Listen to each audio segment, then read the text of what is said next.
ओमज्ञानतिमिरान्धस्य ज्ञानञ्जनशलाकया चक्षुरुन्मिलितं येन तस्मै श्रीगुरुवे नमः। नमो विष्णुपादाय कृष्णपृष्ठाय भूतले श्रीमते भक्तिवेदान्तस्वामिन्निति नामिने। नमस्ते सारस्वती देवे गौरवाणी प्रचारिणे निर्विशेष शून्यवादी पाश्चात्य देश तारिणे। नमो महावदन्याय कृष्ण प्रेम प्रदायते कृष्णाय कृष्ण चैतन्य नामने गौरतुसे नमः। जय श्री कृष्ण चैतन्य प्रभु नित्यानंद श्री अद्वैत गदाधर शिवासादि गौर भक्त वृंद। हरे कृष्णा कृष्णा कृष्णा हरे हरे हरे राम राम राम हरे हरे। हरे कृष्ण। आप सभी भक्तों का हार्दिक स्वागत है आज के श्रीमद् भगवद गीता के चर्चा में। हम लोग चर्चा कर रहे हैं श्रीमद् भगवद गीता 5वां अध्याय और इसका श्लोक संख्या 7 पे चर्चा किए थे कल। योग युक्तो विशुद्धात्मा विजितात्मा जितेंद्रिया सर्वभूतात्म भूतात्मा कुर्वन्नपि न लिप्यते।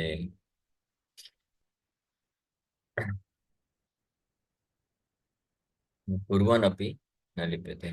ऐसा व्यक्ति जो योग युक्त है, भगवान से भक्ति के माध्यम से युक्त है, वो पूरी तरह से पवित्र आत्मा है और संसार में कार्य करते हुए भी उसके बंधन में नहीं फंसता है। अब वो किस किस प्रकार के कार्य करते हुए भी नहीं फंसता है, इसका वर्णन 8वें श्लोक में वर्णन कर रहे हैं। नैव किंचित करोमीति युक्तो मन्येत तत्त्ववित् पश्यन् शृण्वन् स्पृशन् जिघ्रन् अस्नन् गच्छन् स्वपन् श्वसन् प्रलपन् विसृजन् गृह्णन् उन्मिषन् निमिषन् अपि इन्द्रियाणीन्द्रियार्थेषु वर्तन्त इति धारयन्। A person in the divine consciousness, although engaged in seeing, hearing, touching, smelling, eating, moving about, sleeping, and breathing, always knows within himself that he actually does nothing at all. Because while speaking, evacuating, receiving, or opening or closing his eyes, he always knows that only the material senses are engaged with their objects and that he is aloof from them. A person in the divine consciousness, तो जो ऐसा व्यक्ति जो इस प्रकार की दिव्य चेतना में रहता है, हाँ, युक्तो मन्येत तत्व। कैसी डिवाइन कॉन्शियसनेस इस चेतना में पिछले श्लोक में बताया गया। योग युक्तो विशुद्ध आत्मा, जो फुली कृष्णा कॉन्शियस है, पूर्ण रूप से कृष्ण भावना भावित व्यक्ति है, हाँ, उसके ये लक्षण होते हैं। यानी तो इस इन इन दो श्लोकों में जो वास्तविक रूप में पूर्ण रूप से आत्म साक्षात्कार को प्राप्त किया हुआ व्यक्ति, उसके लक्षण बताए जा रहे हैं। जो आत्म साक्षात्कार को प्राप्त करने के लिए इंद्रियों को इंद्रियों विषय से दूर करते हैं, यानी बाहरी रूप से भौतिक कार्य को त्यागते हैं ताकि उसके बंधन में न फंसे, तो वो प्रयत्न रत्न रहते हैं, प्रयास कर रहे हैं अभी आत्म साक्षात्कार को प्राप्त करने के लिए, लेकिन आत्म साक्षात्कार अभी तक प्राप्त नहीं किए हैं। हाँ, इसलिए जो मायावादी, स्पेशली निराकारवादी, ब्रह्मवादी, तो वो प्रयास करते हैं, इसलिए सारे भौतिक कार्यों को त्यागते हैं। यहाँ तक कि खाना शरीर को चलाने के लिए जो खाने की जरूरत है उसको भी त्याग देते हैं। इस प्रकार से वो कार्य करते हैं ताकि वो ये रियलाइज कर सके कि हम ये शरीर नहीं, आत्मा है। लेकिन जो वास्तविक रूप में भगवान से युक्त होता है, यानी भगवान पूर्ण रूप से कृष्ण चेतना युक्त होता है, दिव्य स्थिति में होता है, भगवान का शुद्ध भक्त होता है, तो वो इस शरीर के द्वारा, शरीर और इंद्रियों के द्वारा जो अलग अलग प्रकार के कार्य किए जाते हैं, उसको नेचुरल तरीके से, स्वाभाविक तरीके से करते हुए भी वो हमेशा इस स्थिति में, दिव्य स्थिति में बना रहता है कि मैं कुछ भी नहीं कर रहा हूँ, इस शरीर के द्वारा किया जा रहा है। और वो खुद जो है भगवान के चिंतन में और भगवान के सेवा में लगा रहता है। न एव किंचित करोमि। हाँ, न एव किंचित करोमि, कि मैं खुद कुछ नहीं कर रहा हूँ, इति, इस प्रकार से उसकी धारणा हमेशा बनी रहती है। युक्ता, किसकी? इंगेज इन डिवाइन कॉन्शियसनेस, क्योंकि वो ऑलरेडी क्या करता है? युक्त है, यानी लगा हुआ है भगवान के साथ, संबंध भगवान की चेतना में स्थित है, भगवत चेतना में। तो भगवान का निरंतर स्मरण होने के कारण इस बात को भली भांति जान लेता है। युक्ता, युक्तो मन्येत तत्वविद। तत्वविद मतलब one who knows the truth, जो वास्तविक रूप में तत्व को जानता है। तत्व क्या है? कि मैं शरीर नहीं, मन नहीं, बुद्धि नहीं, आत्मा हूँ और भगवान कृष्ण का अंश हूँ, भगवान कृष्ण का दास, और कृष्ण परम भगवान है। इसको बोलते हैं तत्वविद। तत्वविद तो महाबाहो गुणा गुणेशु वर्तनता, एक ये श्लोक में भी भगवान बताते हैं। ये तत्वविद जो व्यक्ति होता है, गुणा गुणेशु, इंद्रियां और इंद्रियों के जो ऑब्जेक्ट है उसके संपर्क में रहते हुए भी वो मुक्त रहता है, वो उसमें फंसता नहीं। तो तो जो जितने भी अलग अलग इंद्रियों के जो कार्य है, पश्यन मतलब देखना, शिनवन सुनना, स्पर्शन टचिंग, जिघ्रन स्मेलिंग, असनन यानी खाना, गच्छन स्वपन श्वसन, स्वपन ड्रीमिंग कंडीशन, श्वसन सांस लेना, प्रलपन विसर्जन, ग्रहणन उन्मिशन, निमिषन अपि, इंद्रियाणि इंद्रियार्थेषु वर्तन्ते, let them be so engaged. इंद्रियां, तो इसका मतलब ये नहीं कि इंद्र तृप्ति वो करता है, ये ध्यान रखना चाहिए। इंद्रिय तृप्ति करता नहीं है वो, लेकिन जो भौतिक संसार में रहने के लिए भौतिक शरीर को जितना जितना जरूरत है इंद्रिय तृप्ति करने के लिए, तो वो इंद्रियां अपने आप वो करते रहते हैं। वो उसके बारे में ना तो विचार करता है, ना तो उसको करने की इच्छा होती है उसको, ना ही उसको त्यागने की इच्छा होती है, क्योंकि ये जस्ट बॉडली फंक्शन है। तो बॉडी वो अपना फंक्शन कर रहा है, उसमें इतना डिस्टर्ब क्यों होना? हाँ, इति धार्यन, इस प्रकार से वो कंसिडर करता है और अपने आप को केवल दिव्य चेतना में बना के रखता है। इसी बात को एक अलग तरीके से किंग कुलशेखर वहाँ भी वर्णन करते हैं मुकुंद माला स्त्रोत में। नास्था धर्मे न वसु निचाये, नैव कामोपभोगे। नास्था धर्मे न वसु निचये नैव कामोपभोगे, यद यद भावयन् तद भवतु भगवन् पूर्व पूर्व कर्मानुरूपन, यद भावक तद भवति भगवन्। ये भी नहीं आया। ठीक है, कौन सा श्लोक है, कोई अगर निकाल सके? मुकुंद माला स्त्रोत का है, मुकुंद माला स्त्रोत में ये आता है। एनीवे, नास्ता धर्मेण वसु निचयेन एव कामोपभोगे। पांचवा श्लोक। नास्ता धर्मेण वसु निचयेन एव कामोपभोगे, यद भावयन् तद् भवतु भगवन् पूर्व कर्मानुरूपम्। एतत् प्रार्थयन् मम बहुमतं जन्म जन्मान्तरेऽपि, त्वत्पदाब् पदाम्भोरुह युगगता निश्चला भक्तिरस्तु। O my Lord, I have no attachment for religiosity or for accumulating wealth or for enjoying sense gratification. Let these come as they inevitably must in accordance with my past deeds. But I do pray for this most cherished boon. Birth after birth, let me render unflinching devotional service unto your two lotus feet. एतत् प्रार्थयन मम बहुमतम जन्म जन्मांतरेपि। तो यहाँ पे इस श्लोक में king Kulasekhara वहां से प्रार्थना कर रहे हैं कि मैं, मेरी चेतना, भौतिक रूप से वो प्रार्थना नहीं कर रहे हैं कि मेरी भौतिक परिस्थिति ऐसी हो जाए, भौतिक शरीर ऐसा हो जाए। हाँ, वो जैसा होना होता रहे। भौतिक शरीर मिला है पूर्व जन्म के अनुसार। ये भौतिक शरीर को कभी कुछ इंद्र तृप्ति मिलेगा और कभी नहीं मिलेगा, कभी दुख मिलेगा, कभी सुख मिलेगा।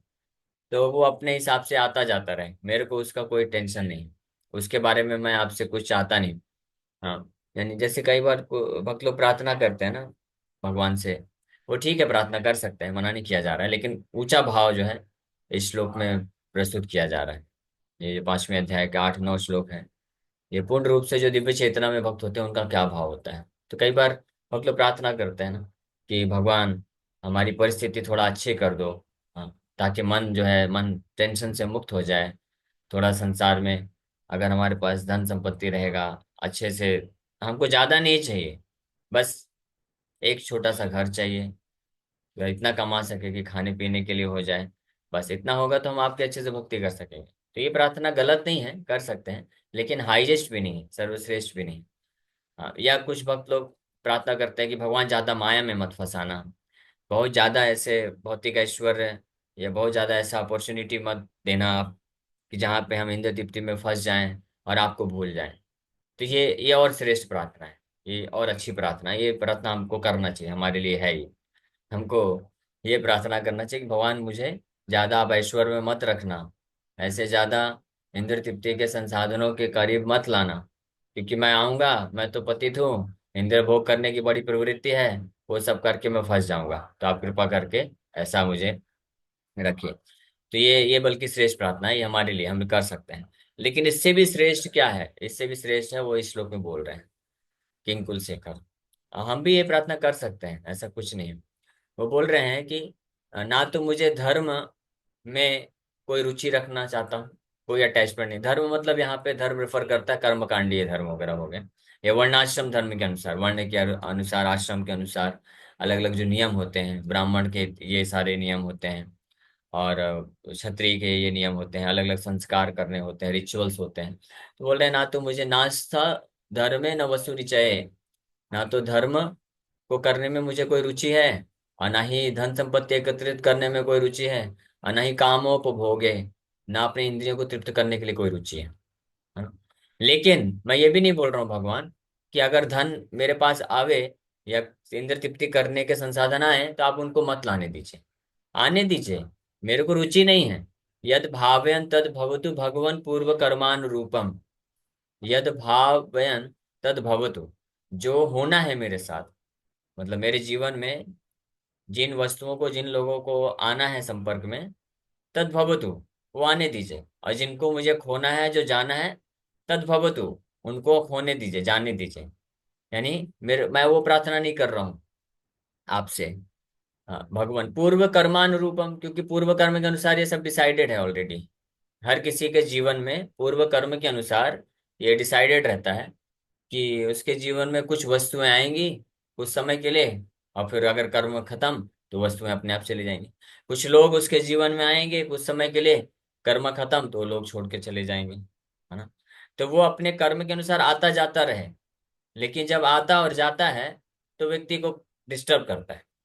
हाँ, तो स्पेशली भक्त है जो भक्ति कर रहे हैं, जो पूरी तरह से शुद्ध दिव्य चेतना में नहीं है, हम जैसे साधकों की बात की जा रही है, तो वो इस प्रकार से संसार के जो वस्तुएं हैं, व्यक्ति हैं, के आने और जाने से वो डिस्टर्ब हो जाते हैं, इसलिए भक्ति में बाधा उत्पन्न होती है। इसलिए ऐसे भगवान को प्रार्थना कर सकते हैं, वो गलत नहीं है, लेकिन हाईजेस्ट नहीं है। हाईजेस्ट क्या करना चाहिए भगवान से प्रार्थना कि भगवान ये आना जाना तो लगा रहेगा मेरे को इस, हालांकि मेरा आसक्ति है, मैं फंस जाता हूँ, लेकिन मैं आपको ये भी नहीं बोल रहा हूँ कि आप इसको आने जाने मत दीजिए।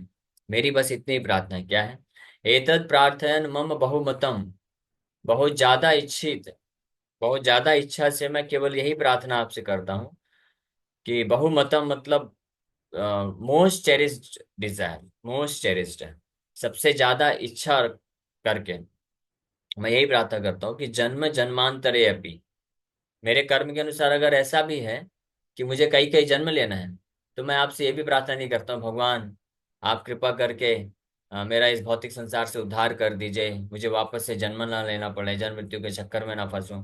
ये भी प्रार्थना नहीं करता हूँ मैं आपको।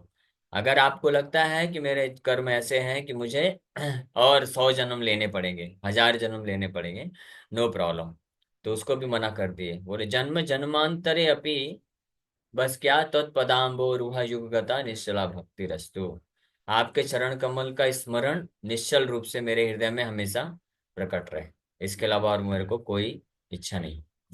तो उस कंप्लीट, तो किंग कुल शेखर वास्तव में उस स्थिति में हैं। लेकिन जो भक्त उस स्थिति में होते हैं तो इस प्रकार से भगवान को प्रार्थना करते हैं। हाँ, भगवान के शुद्ध भक्ति का इच्छा रखने वाले जो भक्त होते हैं, तो जो लालसा होती है, तो कई बार वो भक्त उस स्थिति में होते हैं, लेकिन उसको प्राप्त करने के लिए वो लालसा रखते हैं। हाँ, तो किंग कुलशेखर इस प्रकार से अच्छा लग रहे हैं। और उसी का जो है वर्णन भगवान इस इन 2 श्लोकों में कर रहे हैं, 8-9 श्लोकों में। जैसे दिव्य चेतना में जो भक्त होता है, तो ना तो उसको इंद्र तृप्ति करने के लिए जो है इच्छा होती है, आसक्ति होती है, ना ही इंद्र तृप्ति से वो जो है हेटफुलनेस भी नहीं होता है, वो घृणा भी नहीं करता इंद्र तृप्ति से। हाँ, इंद्र तृप्ति को छोड़ने के लिए भी वो ऐसा वो नहीं है, घृणा भी नहीं करता है। वो ऑटोमेटिकली अगर कर्म के अनुसार है, और शरीर का जो रिक्वायरमेंट है, तो शरीर अपने अपने कार्य करता रहता है, लेकिन उसकी चेतना में वो फिक्स रहता है कि कृष्ण का स्मरण, कृष्ण के लिए सेवा करना, कृष्ण के लिए इस्तेमाल करना, उस दिव्य चेतना में रहता है। ये शुद्ध भक्त के ऐसे लक्षण होते हैं। तो वो इसलिए ऐसे भक्त को पहचान पाना बहुत मुश्किल है, क्योंकि वो साधारण तरीके से भौतिक संसार में भौतिक लोग जो जैसे रहते हैं, कोई साधारण व्यक्ति जैसे रहता है वैसे ही जीवन यापन करते हैं। ऐसे कोई बहुत अलग तरीके से, एबनॉर्मल तरीके से नहीं रहते हैं। उसी तरह से रहते हैं जैसे लोग खाते हैं, वो भी खाता है, सोता है, स्नान करता है, चलता है, लोगों से बात, नेचुरल। आप प्रभुपाद जी के सुनेंगे, वीडियो देखेंगे, प्रभुपाद जी कैसे लोगों से मिल रहे हैं, तो नॉर्मल बातें कर रहे हैं। हाँ, नॉर्मल तरीके से चल रहे हैं, बैठ रहे हैं, रिलैक्स पूरी तरह से, नेचुरल तरीके से। लेकिन फिर भी अंतर स्पष्ट पता चल जाता है कि वो एक स्वाभाविक तरीके से वो सारे कार्य कर रहे हैं, लेकिन उनकी चेतना पूरी तरह से कृष्ण में फिक्स है। और जो भी रिएक्शन देते हैं, या जो भी बात करते हैं, रिएक्शन देते हैं, तो उससे पता चलता है कि वो हमेशा कृष्ण भावना भावित है। लेकिन बाहरी रूप से जो शरीर का, as far as body is concern, शरीर की जो बात है, तो उसमें वो उस प्रकार से शरीर जैसे कार्य करता है, उस तरह से लगे रहते हैं। The person in Krishna consciousness is pure in his existence, and consequently he has nothing to do with any work which depends upon 5 immediate and remote causes. So पूर्ण रूप से कृष्ण भावना भावित होने के कारण ऐसे जो भक्त होते हैं उनका अस्तित्व शुद्ध होता है, और इसलिए कोई भी कार्य करते हैं तो वो उसके जो कारण है उस पर निर्भर नहीं होते हैं।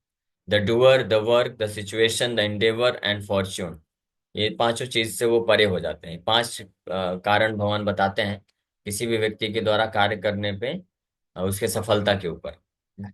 क्योंकि वो संसार में रहते हुए भौतिक तरीके से जो भी कार्य करते हैं उसके पीछे सफलता या विफलता में उनका कोई अटैचमेंट नहीं होता है। तो this is because he is engage in the loving transcendental service of Krishna, क्योंकि वो केवल और केवल कृष्ण के प्रेममय सेवा में लगे रहते हैं। तो इसलिए उनका कोई कंसर्न होता ही नहीं कि मेरे द्वारा जो कार्य किया जा रहा है उसका रिजल्ट क्या है, अनटिल अनलेस वो कृष्ण का सेवा है कि नहीं। अगर ये so long a devotee is getting the opportunity to serve Krishna, जब तक कोई भक्त कृष्ण को सेवा करने का अवसर मिलता है तो वो सेवा करने में लग जाता है। उसके उसका रिजल्ट क्या है उसके बारे में उसको ज्यादा विचार नहीं होता है। वो प्रेम में सेवा अर्पण करना चाहता है, इसलिए वो he is aloof from those activities. Although he appears to be acting with his body and senses, he is always conscious of his actual position. हालांकि वो अपने शरीर और इंद्रियों का इस्तेमाल करता है, शरीर का जैसे आंख का इस्तेमाल देखने के लिए करता है।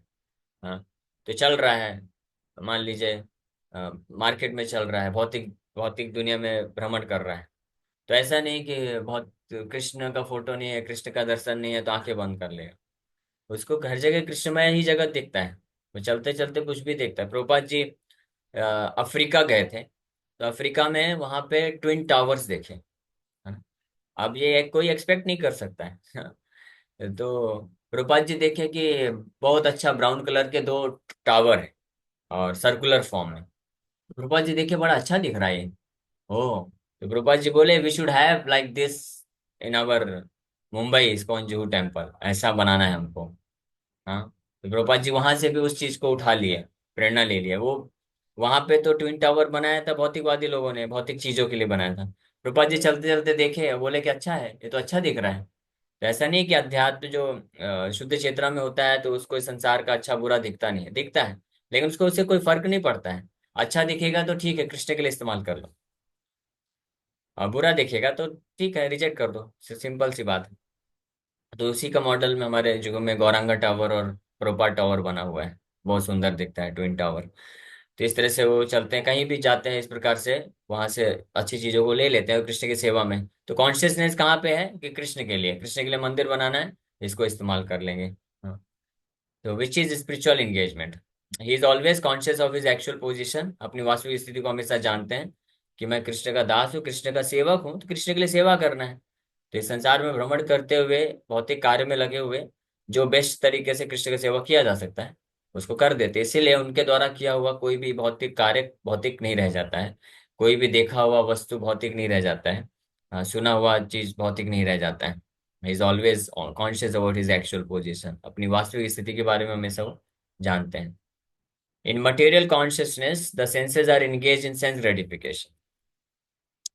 जब भौतिक चेतना होती है व्यक्ति की, तो इंद्रियां हमेशा इंद्र तृप्ति के लिए लगती हैं। तो भले ही ऐसा व्यक्ति जाके वृंदावन धाम में रहेगा, मंदिर में रहेगा, या भगवान के सामने रहेगा, भगवान का दर्शन करेगा, लेकिन भौतिक चेतना होने पे क्या हो जाएगा, वो इंद्र तृप्ति के कार्य में जुड़ जाएगा, इंद्र तृप्ति के लिए करेगा। और अगर दिव्य चेतना में है, तो कोई हो सकता है भगवान के मंदिर से धाम से दूर है, भौतिक जगत में है, फिर भी दिव्य चेतना होने पे वो दिव्य स्तर पे कृष्ण की सेवा में इंगेज रहता है। हाँ। But in Krishna consciousness, the senses are engaged in the satisfaction of Krishna's service, Krishna's senses. Therefore, the Krishna conscious person is always free. इसलिए जो कृष्ण भावना भावित व्यक्ति होता है वो हमेशा मुक्त पुरुष होता है। इस भौतिक संसार में कहीं भी भ्रमण करते हुए भी वो वास्तव में मुक्त होता है, और शरीर के अलग अलग परिस्थिति के अनुसार इंगेज रहते हुए भी वास्तव में वो मुक्त होता है। लेकिन इस प्रकार की दिव्य चेतना को जो है साधारण मनुष्य नहीं समझ सकते हैं। इसलिए वैष्णवेर क्रिया मुद्रा विज्ञ न बुझाए। विद्वान लोग भी वैष्णव की क्रिया और मुद्रा को समझ नहीं सकते हैं कि ऐसा क्यों कर रहे हैं वो। केवल जो उसी कृष्ण चेतना, उसी तरह की कृष्ण चेतना में व्यक्ति स्थित है कोई, तो वही समझ सकता है मात्र कि ऐसा कि किस लिए किया जा रहा है। जैसे कोई सन्यासी है, तो sannyasi is not expected to accumulate things. हाँ, कोई सन्यासी है, बहुत सारे संसाधनों को एकत्रित करना, वो ऐसा आशा नहीं की जाती है, या संसार के बहुत सारे ऐश्वर्य वाली चीजों को इस्तेमाल करना, ऐसा आशा नहीं की जाती। लेकिन जो वैष्णव सन्यासी होते हैं वो अलग कैटेगरी के होते हैं। वो संसार की जो बेस्ट वस्तु होती है उसको भी इस्तेमाल करते हैं कृष्ण की सेवा के लिए, और इस प्रकार से वो कृष्ण दिव्य चेतना में रहते हैं। हाँ, शिला भक्ति सिद्धांत सरस्वती ठाकुर कौन सी उस समय जो पूरे वर्ल्ड में, भारत में तो कोई कार थी नहीं, 1930s की बात है, 1930। तो जो कार निकली थी विदेशों में, तो उस समय इंडिया में तीन ही लोगों के पास कार थी। हाँ, उसमें से एक शिला भक्ति सिद्धांत ठाकुर खरीद के रखे थे अपने गौड़ी मठ में इसके सेवा के लिए। हाँ, और एक हाथी था, हाथी रखे थे, भगवान का शोभा यात्रा निकलता था तो हाथी में बैठा के लेके जाते थे, हाथी को पाल के रखे थे, ऊंट था, घोड़े थे, ये सब पूरा पैराफर्नेलिया इस्तेमाल किए थे जो एक राजा के पास हुआ करता था। हाँ, जो एक राजा के द्वारा एक्सपेक्टेड है कि ये सब इतना ऐश्वर्य रख करके वो संसार में रहता है। तो उसी प्रकार से श्रील भक्ति ठाकुर वैष्णव सन्यासी होने के बावजूद भी ये सब इस्तेमाल किए, क्योंकि वो दिव्य चेतना में थे कृष्ण के लिए, कृष्ण के प्रचार के लिए, तो इसलिए उससे अफेक्टेड नहीं थे। So even though, therefore, the Krishna conscious person is always free, even though he appears to be engaged in affairs of the senses. इसलिए जो पूर्ण रूप से पूर्ण रूप से कृष्ण भावना भावित भक्त होता है, वो हमेशा मुक्त होता है। हालांकि बाहरी रूप से कई बार वो दिख सकता है कि वो बहुत सारे इंद्रियों के कार्यों में लगा हुआ है। Activities such as seeing and hearing are actions of the senses meant for receiving knowledge, whereas moving, speaking, evocating, etc. are actions of the senses meant for work. A Krishna conscious person is never affected by the actions of the senses. He cannot perform any act except in the service of the Lord, because he knows that he is the eternal servitor of the Lord. इसलिए भगवान कृष्ण की सेवा के अतिरिक्त और कोई कार्य वो कर ही नहीं सकता है, क्योंकि वो हमेशा हर क्षण इस बात की अनुभूति करता है, इस बात को कॉन्शियस होता है, यानी उसको ज्ञात होता है कि मैं कृष्ण का नित्य सनातन दास हूँ। तो कृष्ण का नित्य सनातन दास होने की जो भावना है उसके दिमाग में हमेशा रहती है, इसलिए वो कोई भी कार्य करता है तो उस भावना में रह करके करता है। इसलिए वो कभी उस ऐसे कार्य के बंधन में फंसता नहीं है, उससे हमेशा अलग ही रहता है। ना एव किंचित करोमि इति, वो इस कार्य भौतिक कार्य के बंधन से मुक्त रहता है। Okay, so thank you very much. Hare Krishna Krishna Krishna Hare Hare, Hare Ram Ram Ram. Yes, किसी भक्त का कोई प्रश्न है, पूछ सकते हैं। हरे कृष्णा प्रभु जी, दंडवत प्रणाम। हरे कृष्ण। प्रभु जी, कुछ कुछ भक्तों को, मैं अपनी बात नहीं कर रहा या फिर अच्छे भक्तों की बात नहीं कर रहा, पर कुछ कुछ भक्तों को ये क्लास सुनते हुए या कोई और प्रभु जी के बात सुनते हुए नींद आ जाती है। क्या किया जा सकता है तो? या तो इसके कई कारण हो सकते हैं। नाम जप करते हुए या क्लास सुनते हुए अगर नींद आती है तो इसके कई कारण होते हैं। एक तो है कि हम अगर ध्यान पूर्वक नहीं सुनेंगे तो नींद आएगी, ध्यान पूर्वक जप नहीं करेंगे तो नींद आएगी। या अगर हम समझते हुए नहीं सुन रहे हैं, समझ नहीं पा रहे हैं, तो इंटरेस्ट लूज हो जाएगा, फिर नींद आ जाएगी। इसलिए स्पेशली जो गीता की क्लासेस हैं वो टेक्निकल हैं, तो उसको बहुत ध्यान से सुनना पड़ेगा और समझने का प्रयास करना पड़ेगा, तब उसमें इंटरेस्ट आएगा और फिर हम ध्यान से सुन पाएंगे। तो और प्रभु इंटरेस्ट जी, भी डेवलप होता है ध्यान से सुनने से। और कुछ मतलब इस बात को मूर्छित हो जाने से कुछ जोड़ा जा सकता है? मूर्छित हो ऐसा जाना? कुछ जैसे चैतन्य महाप्रभु मूर्छित हो जाते थे, या नहीं कोई नहीं, और वो प्रभु एक जी? अलग चीज है। ठीक है। वो अलग चीज है, वो दिव्य स्तर का ठीक है। है ना। हम लोग ज्ञानता बस मूर्छित हो जाते हैं, सो जाते हैं। महाप्रभु अनकॉन्शियस होते थे तो वो दिव्य स्तर पे भाव में जाकर के मूर्छित होते थे, और हम तमोगुण में जाके मूर्छित होते हैं। बहुत जमीन आसमान का अंतर है, कंपेयर नहीं कर सकते। ओके। और ये कैसे पता किया जा सकता है कि अन्य कोई लोग जो थोड़ा सा मतलब शो ऑफ कर रहे हो और वो मूर्छित हो जाए, ऐसा कुछ, तो वो लोग का कैसे पता लगाया जा सकता है? जरूरत नहीं है पता लगाने का, हमको करना ही क्या है, हमको अपने आप को जज करना है हमेशा। ओके। हाँ। हाँ, हमको अपने आप को देखा हमेशा जज देखी करना नहीं। चाहिए। अन्य किसी को जज करने की आवश्यकता नहीं है, हम फंस जाएंगे, अपराध कर हरे सकते कृष्ण। हैं। धन्यवाद प्रभु। हरे कृष्ण। धन्यवाद प्रभु। और किसी। कि मतलब प्रभु जी, जैसे कि आपने बताया कि मतलब ये मानना होना चाहिए कि आपकी